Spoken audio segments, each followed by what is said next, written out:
welcome to the next lesson, shipping by air or shipping by sea.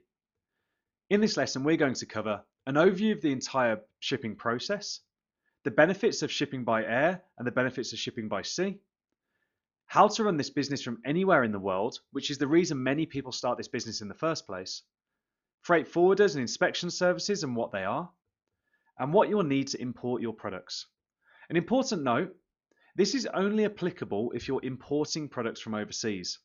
If you are shipping domestically, for example, your supplier is based in the USA and you're going to be selling on Amazon.com, then all you will do is use Amazon's own shipping service, and we'll cover this in a later lesson.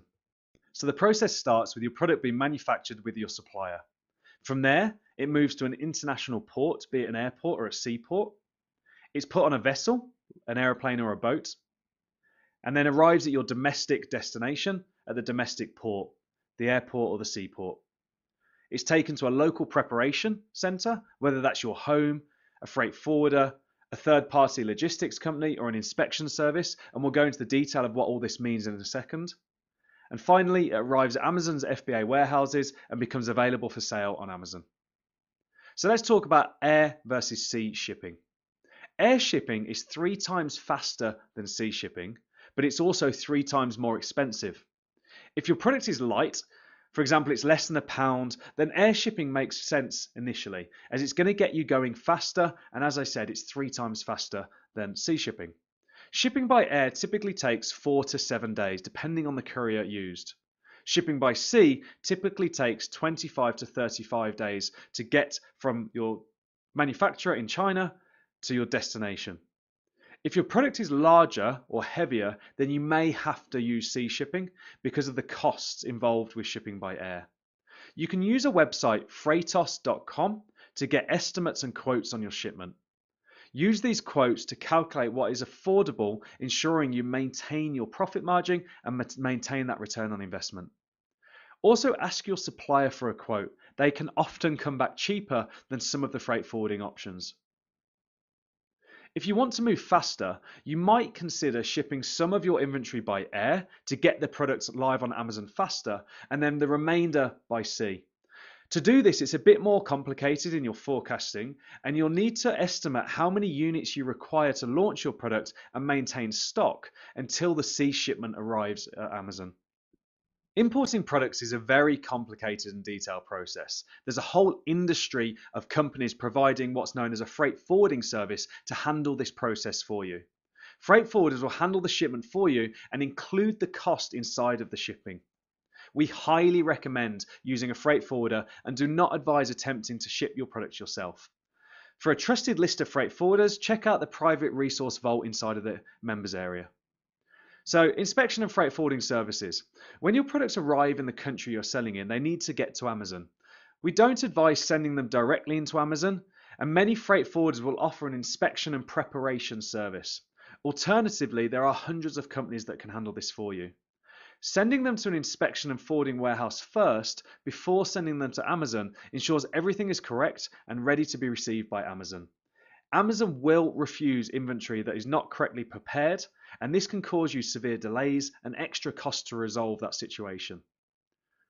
Freight forwarders' job is to import your product. Inspection and forwarding services inspect your product and prepare the shipment to be received by Amazon correctly.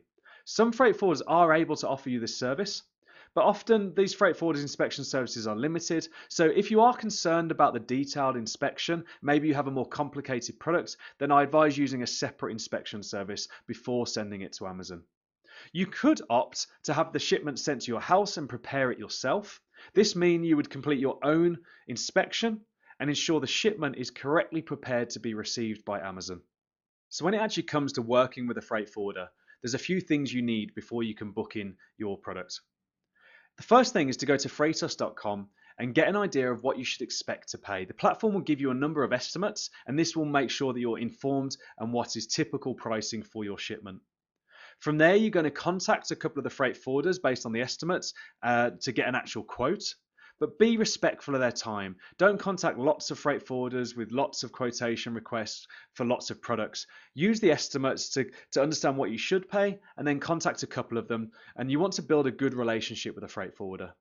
When you decide on a freight forwarder, they will set up an account for you and will ask you for a number of details. The first will be a signed power of attorney. This gives the freight forwarder the authority to clear customs on your behalf. There's going to be a number of custom forms that need to be completed.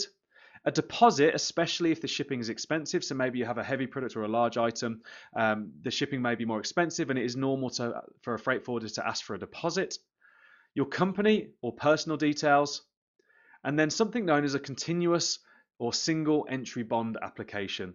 Again, your freight forwarder will handle all of this for you and walk you through everything they need to complete the shipment. So let's recap this process from start to finish and how the freight forwarder works into that process. So first off, we're going to place our order with our supplier. You're going to introduce your freight forwarder to your supplier to arrange shipment. This is typically done via email. Your inventory will be shipped when it's ready. Your inventory will arrive at the domestic port of your destination. Your freight forwarder will handle importing your product and clearing it through customs and will notify you when the shipment is cleared. You will then have your inventory sent to either your house, your inspection service, or to the freight forwarder's own warehouse by the freight forwarder. You create the shipment labels inside of your Amazon Seller Central account. We're going to cover this in detail in a later lesson, but these are the labels that Amazon require to be applied to your product, your cartons, your inventory cartons or boxes for them to receive the packaging. You don't actually need to do this until your inventory is shipped from your factory. And then UPS or FedEx picks up the inventory and delivers them to Amazon's FBA warehouses.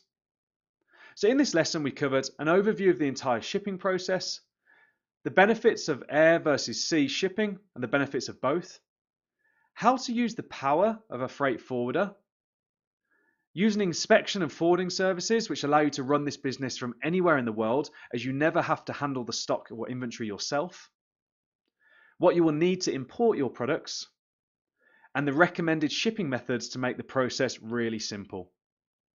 In the next lesson, we're going to go through placing your first inventory order. I'll see you there.